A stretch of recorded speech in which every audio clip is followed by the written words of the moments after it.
Governor, thank you so much for being here today. We're so you. grateful to you. Uh, you're really such a talented guy. We're fortunate that you've served in this position and know so much and have done such a good job. I've been trying to raise some concerns I have about people that are working for Elon Musk on the Doge group, of these young guys that are computer hackers and gamers, and they have access to people's personal information.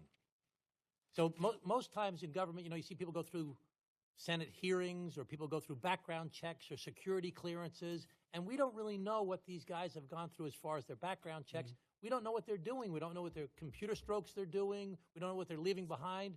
I'm going to remember what you said here today. They want to wreck it before they rob it. I mean, that's really a big concern we all have.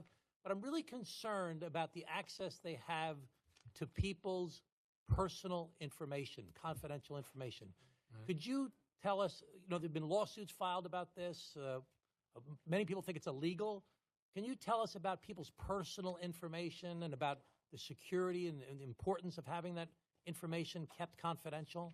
Yes, sir. I'll do my best. One of the things I learned about the culture of that agency is that those men and women would fall on their sword to protect the personal identifying information of beneficiaries and citizens in that database. It is something drilled into them from their first days of training at the agency. There are various levels of access to information that's granted depending on your function in the agency. If you don't have a business purpose, say processing a disability claim or something else, there's certain parameters about what you're allowed to go rummage through. According to an affidavit filed, an affidavit that was filed related to the forced resignation, I guess we'll say, of their first acting commissioner, career civil servant, Michelle King. Her deputy, Tiffany Flick, said that the reason things came to a head with the Doge team was that the person that was put there either by the current Social Security Commissioner, or by Doge and Elon Musk, or perhaps it was a joint appointment, that he demanded that Michelle King give to the Doge team total, unfettered, broad access to all of our personal identifying information, and they even asked for the source codes, and they wanted it urgently. How urgently? Like yesterday urgently.